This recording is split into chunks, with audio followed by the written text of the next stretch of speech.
2016년 그때는 또 뭘 보여줬어요? 중국에서 롯데마트 철수하고 중국에서 뭐 했어요? 뭐 설치했다고 그냥 사드. 그것 때문에 중국에서 또 뭐 우리하고 전쟁한 거 전쟁. 그죠? 중국 놈들이 나쁜 놈들이에요. 오늘 중국 놈이 나쁘다는 거를 내가 오늘 딱 하나만 딱 집어줄게요. 중국이 나쁜 놈들. 무역전쟁에 대해서 여러분이 이해하는데 좋은 그 기사가 하나 나왔어요. 그래서 오늘 그거 한번 보여주고 읽어드리고 가도록 하겠습니다. 중국 사람이 쓰니 그래요. 3개월 이상 지속되고 있는 미중 무역전쟁에 초연이 자욱하다. 최근 시사닷컴 무랑브로그의 장젠화라는 중국 기자는 중국이 결코 공개할 수 없는 무역전쟁의 비밀을 공개했다. 생략하고 여기 장제화는 무역전쟁은 내 견문을 넓혀주었다고 말하며 현재 중국이 시행 중인 주 5일 근무제가 미국이 중국 정부를 압박해서 실행된다는 것을 처음 알게 됐다.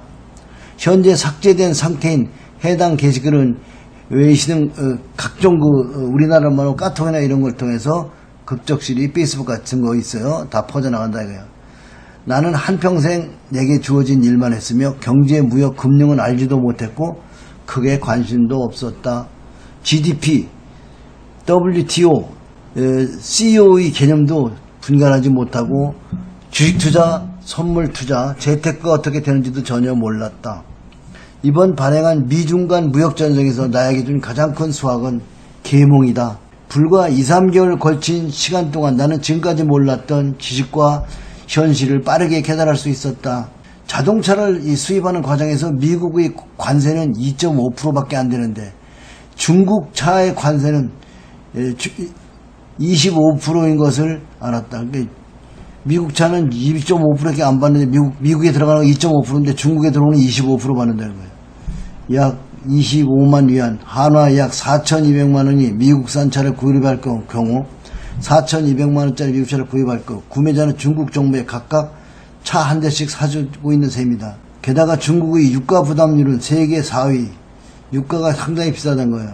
하루 평일 소득에 차지하는 비중 미국이 30%, 부담률 세계 4위래요. 그러니까 석유세가 강하다는 거지.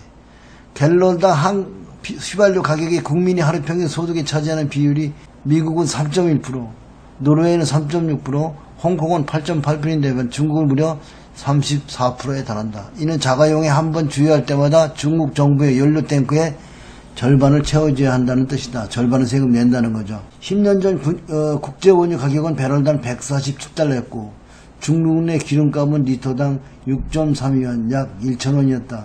현재 국제 원유 배럴당 75.56달러 과거의 절반 수지만 중국 내 기름값은 리터당 74위안 약 1,200원으로 오히려 상승했다는 사실을 처음으로 알았다. 2013년 중국과 러시아 원유 거래를 제거 이후 중국과 러시아는 배럴당 145달러 가격으로 25년간 석유를 구매하기로 한 것을 처음 알았다. 현재 미국으로부터 구매하는 석유는 배럴당 43달러로 러시아 거래 가격과는 배럴당 100달러 차이가 난다. 미국에서 엄청 싸게 받는 거죠. 중국에서 유통되고 있는 콩이 미국산이며 미국산 대두의 가격은 중국산 대두의 가격이 60% 수준한 사실을 처음 알았다. 또한 미국의 농업 인구가 전체 인구 2%에 미치지 않는다는 사실을 또한 알게 되었다. 전자기기 칩 단순한 플라스틱 조각이 아닌 수십억 개의 집적 회로를 가진 초첨단 과학기술하는 것을 처음 알게 되었다. 반도체를 얘기하는 거겠죠. 칩을 제조하는 과정에 큰 자본을 들어가고 제조 주기 또한 길어 빈곤한 국가가 발명할 수 없다는 사실을 알았다. 칩 제조 과정에서 필요한 핵심 장비 마스크 얼라이너를 중국이 만들 수 없다는 사실을 처음 알았다. 국민들이 자랑스러워할 만한 국산 휴대전화 관련 제품이 케이스뿐 나머지는 전부 외국제라는 것을 처음 알았다. 그러니까 중국에서는 알맹이를 못 맺는다는 거죠. 구글이 과거 중국에 들어왔다가 쫓겨난 사실을 처음 알았다. 구글이 과거 중국에 들어왔다 쫓겨났다. 우리나라 롯데도 쫓겨났죠. 신 4대 발명 원천 기술, 핵전 기술이 모두 중국 건이 아니라는 사실을 처음 알았으며 그중 중국의 과학기술이 기여한 부분은 매우 적다는 사실을 또 알았다. R&D가 연구개발을 의미하는 용어라는 것을 처음 알았고 반도체 관련 R&D 지출 세계 10대 국가에 싱가포르, 한국, 대만은 포함되어 있지만 중국은 10대에 R&D 들어가지 않는다. R&D 비용을 지출하는 비율에서 미국과 중국이 현저한 차이를 알았다. 예를 들어 미국은 퀄컴이 2016년 R&D 지출은 기술개발 지출은 매출이 33%를 차지한 반면 중국은 GT, 이번에 폭락한 회사죠. 17년 R&D 지출은 매출의 1.2%를 차지하고 있다. 28대 1이 비율로 뒤지고 있는 것이다. 과거 10년 동안 미국의 화폐 발행량은 2배 증 것에 그친 데 비해 같은 기간 중국 화폐 발행은 무려 20배가 늘었다는 사실을 처음 알았다. 근데 중국 돈에 투자하는 건 불리한 거죠. 만약 부동산이란 자본풀이 없었다면 상상조차 할 수 없는 인플레이션이 발생할 것이다. 중국 부동산 정책의 최저 지향점은 시간으로 공간을 바꾼다. 중국 내 부동산 구매 시 70년 동안 사용이 가능하다는 것이라는 사실을 처음 알게 되었고, 터놓고 말하자면 최대한 시간을 끄겠다는 속셈을 가지고 있다. 경제적 반칙 추월이 거짓 개념이라는 것을 처음 알게 됐다. 내가 아무리 경제를 잘 모른다고 하지만 중국 내각 도시에 위치한 가장 좋은 건물은 모두 정부 소유이고 유럽과 미국 내 각지에 유대한 가장 좋은 건물은 다름 아닌 대학들이 소유했다는 사실을 무엇을 의미하는지 알겠다. 10년이 넘는 기간 동안 중국의 경제가 빠른 속도로 발전할 수 있었던 원인은 다양한 요소에 기인 하지만 그 중에 첫 번째 요소는 WTO 가입이라는 것을 처음 알았다. 중국은 국내 거래 과정에서 개혁을 잘 지키지 않고 기회를 틈타 부당한 이익을 챙기며 조작을 일삼는다. 중국이 이러한 악질적 행위를 국제무역에서도 행하고 있다는 사실을 최근에 알았다. 10년에 걸쳐 이루어진 무역소송 37건 가운데 중국이 타국을 상대로 이긴 소송은 겨우 2건이라는 사실을 처음 알게 됐다. 이긴 건은 3건이고 나머지 재판은 모두 졌다는 사실을 최근에 알았다. 중국이 우세한 불공정 무역수단에 온다는 사실은 처음으로 알았다. 즉 중국의 경제발전은 불법적인 무역 수출 보조금, 위안화 환율 조작, 지적재산권 절도, 질적재산권 조도, 이게 뭐죠? 훔쳐오는 거죠. 기술 훔쳐오는 거죠. 공장 데려다 지라고 해놓고 기술 빼고 내쫓고 때려서 내쫓죠. 이 새끼들은. 너 때 보니까 때려서 완전히 내쫓죠. 절도, 모방, 대규모 환경 파괴. 환경 파괴, 이거 우리나라 이제 미세먼지 오잖아요. 노동자의 건강과 안전 기준 무시, 불합리한 수익 관세와 쿼터제, 약탈적인 가격으로 경제자들을 핵심 자원시장에서 밀어내는 가격 기준을 독점해 소비자를 기만하는 행위, 무역보호 장벽을 쌓아 외국 경쟁자들을 합법적인 시장 진입을 막는 것을 바탕으로 한다는 사실을 알게 되었다. 무역협정에서 미국이 이용하는 관세와 시장 진입, 지적재산권 등 방면에서의 대등한 관계라는 사실을 처음 알았다. 미국이 말한 호혜의 본뜻으로 대등인데 중국에서는 의도적으로 호혜로 번역한다는 것을 알게 되었다. 미국이 제시한 금융서비스 시장 개방과 인터넷 전면 개방이 중국 정부의 마지노선을 건드렸음을 처음 알았다. 미국이 이번에 얘기하는 것도 그거죠. 인터넷 개방하라는 거죠. 구글 들어가게 해라. 미국이 제시, 카카오도 없고 페이스북도 못 들어가죠. 그리고 자기는 온갖 것을 중국에 미국에다 팔아먹으면서 미국에 주역전쟁하면 중국이 좀 객소리도 못하고 있잖아. 저 뭐 배로 갚아줘, 뭐로 갚아줄 건데 개뿔. 그러니까 이 전쟁은 이제 금융 개방해야죠. 금융시장 개방해야 되는데 그러기 위해서는 우리 중국에 넘어 관심을 많이 가질 필요가 없다 이겁니다. 언제 그랬냐면 우리나라가 94년, 96년 우리가 조금 잘 나갔어요. 93년 잘 나갈 때 우리가 건떡건떡 되면서 상장회사들이 기준을 무시하고 회계 부정하고 지랄 연병하다가 또 외국 기업 들어오면 막 우리도 그런 짓 했어요 옛날에. 그래 나중에 IMF 맞아가지고 아이고 죽겠습니다. 제발 살려주세요. 다시는 안 그래. 회계 기준을 국제 기준으로 맞추겠습니다. 이제 장난 안 하겠습니다. 이제 투명하겠습니다. 이 지랄하고. 그래서 우리가 회계하고 그때 엄청 IMF 때 많이 뺏겼잖아요. 또 그래가지고 우리가 다시 살아난 건데 중국이 내가 2007년에 그런 얘기 했어요. 그때 상투에 내가 한 게 중국이 지금 전 세계 사람이 세계를 지배할 것이고 지금 현재 2위지만 그때 그런 얘기 했죠. 중국이 앞으로 1등이 될 것이다. 그런 얘기 했어 안 했어요? 세계 1등이 될 것이다 했어요 안 했어요? 그 말 한 자리가 목표치가 나왔다. 그 자리가 중국이 고점이다. 그죠? 그때가 고점이야 중국은. 지금도 뭐 아직까지도 못 가. 그러니까 중국 투자를 너무 세게 많이 하지 말란 말이야. 그렇다고 미국에 가라는 얘기도 아니야. 국제적으로 적지 않은 경제학들이 중국 경제를 암에 걸린 뚱보라고 표현한 있다는 사실을 처음으로 알았다. 예전에는 위와 같은 사실을 몰랐다. 나 자신의 견식이 좁은 이유도 있겠으나 내가 이러한 사실을 인지하는 것을 필사적으로 막는 사람들이 있다는 것도 또한 중요한 이유가 있었다. 그렇지. 이런 걸 알지 못하게, 이런 걸 못하게 하게 해서 구글이 못 들어가는 거야. 내 시야를 넓혀주고 더불어 내 지식과 견식을 길러준 이번 무역전쟁과 도널드 트럼프 대통령께 감사한다. 공직자들은 권리만 챙기고 의무는 짊어지지 않으며 바로 이 문제 중국은 일반 국민은 의무만 짊어지고 권리는 누리지 못한다. 그렇지. 인민들은 의무만 짊어지고 권리는 누리지 못한다. 이러한 구조를 내부에서 잘 이용해 중국은 이제 세계를 상대로 이 개념을 강요하려 한다. 그러나 무의 양끝을 한두 번, 8번, 10번, 50번, 80번 자르다 보면 결국 칼은 손을 자르게 된다. 나쁜 짓을 많이 하면 반드시 자멸한다는 좌우명 구조를 나를 믿는다. 무역전쟁이 사실 무역전쟁이 아니라 너무 나쁜 짓을 많이 한 놈이 혼나는 거지 뭐. 국가전쟁이 뭐 무역전쟁이야. 그러니까 무역전쟁이 6일날 발표하는데 장이 이미 바닥을 쳤잖아요. 맞아요 틀려요.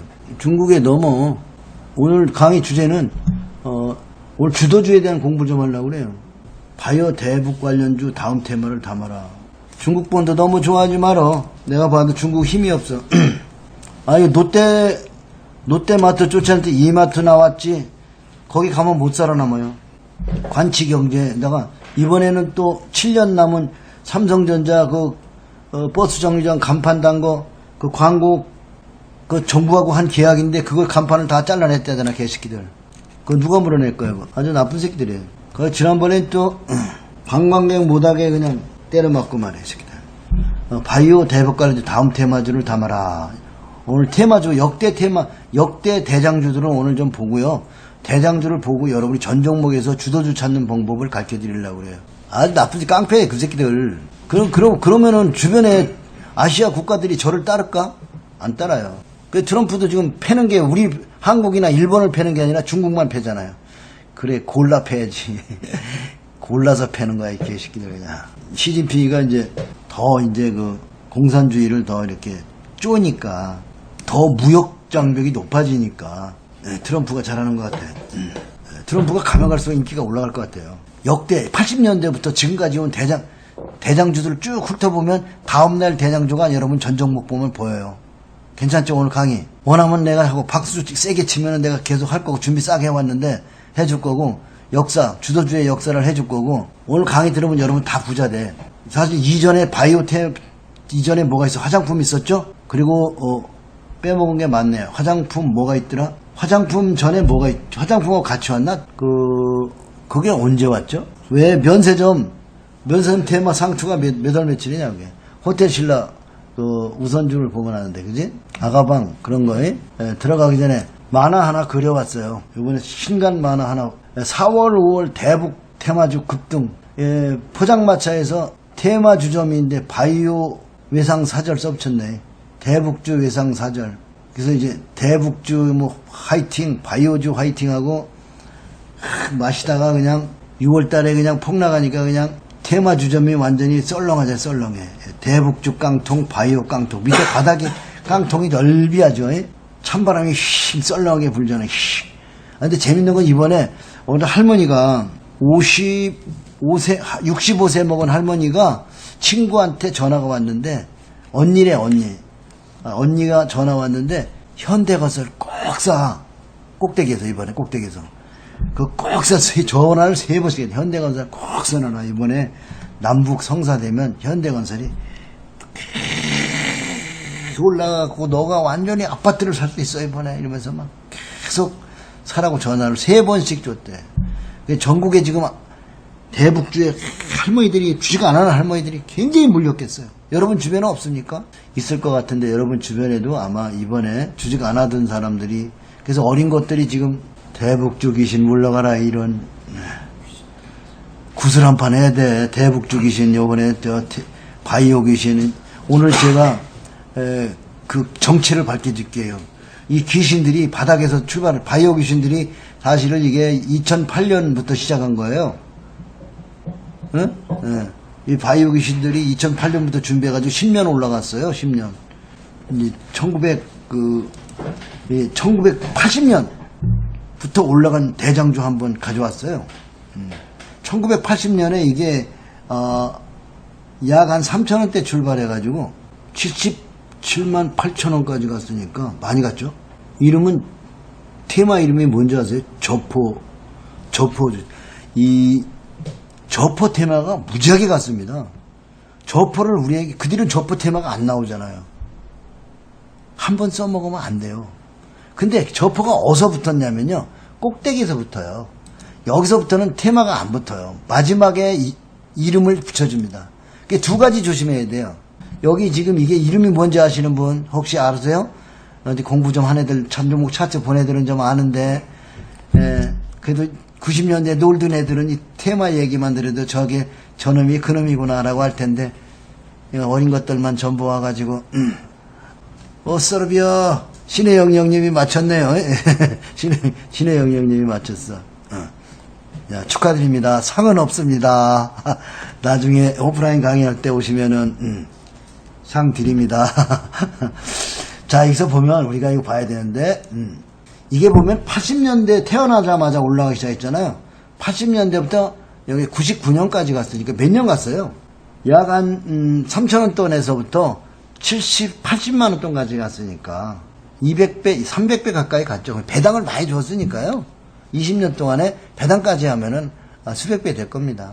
근데 여기서 우리가 봐야 되는 건요, 20년 동안에 별의별 일 다 있었다는 거예요. 뉴스를 분석해 보자는 거죠. 여기 뭐 IMF 92년도에 여기는 또 뭐 거시기 엄청 어려운 장이야. 여기가 IMF 이전에 92년에 여기 아주 어려운 장이었고, IMF는 여기구만. 여기 별의별 뉴스가 다 있지만 주가는 우상향해요, 안 해요? 오늘 이 주도주 공부하고 나면 여러분 뉴스 앞으로 안 봐도 돼요. 전문가들 시황 절대 부리지 마. 그리고 계속 뭐 그냥 무역 전쟁 나왔다면 계속 뉴스를 막 학대해서 그냥 소설 쓰는 놈들 있어 없어? 무역 전쟁 아직 악재가 가시지 않았으니까 조심하세요. 현금 확보하세요. 해 안 해? 그런 놈 있어 없어? 그거는 네가 자꾸 두려워하니까 그런 거야. 팟빵도 아침 시황 볼 필요 없어. 아침 시황 뭐로 보나? 아침 시황은 아침에 궁금한 놈들을 위해서 수요자가 있으니까 아침에 위로하려고 우리가 진행하는 거지. 아침에 뭘 보나? 좋은 종목은, 오늘 내가 드리고 싶은 얘기 이거예요. 좋은 종목은 20년 동안 지랄하는 5만 가지. IMF보다 더 센 거 있었냐? IMF보다? 자, 다음 종목 보겠습니다. 다음 종목은 80년대 종목이 태어나자마자, 상장하자마자 계속 스물스물 1,000원부터 올라가서 50만원까지 1,000원에 10배면 만원, 만원에 10배는 10만원, 50배가 올라갔는데 배당 많이 주고 올라갔으니까 여러분이 좋은 주식 사가지고 주도주, 영원한 주도주 이런 거. 영원한 친구, 가만히 가지고 있으면 되잖아. 근데 여기 별의별 악재가 다 있었다는 거야, 여기도. 여기 보면 92년도에 막, 약재가 막 엄청 셌지. 88년, 89년에 투매가 엄청 나왔지. 여기도 막 폭락이 나와가지고 지수가 막 난리가 났었습니다, 여기도. 여기 닷컴 버블입니다, 여기.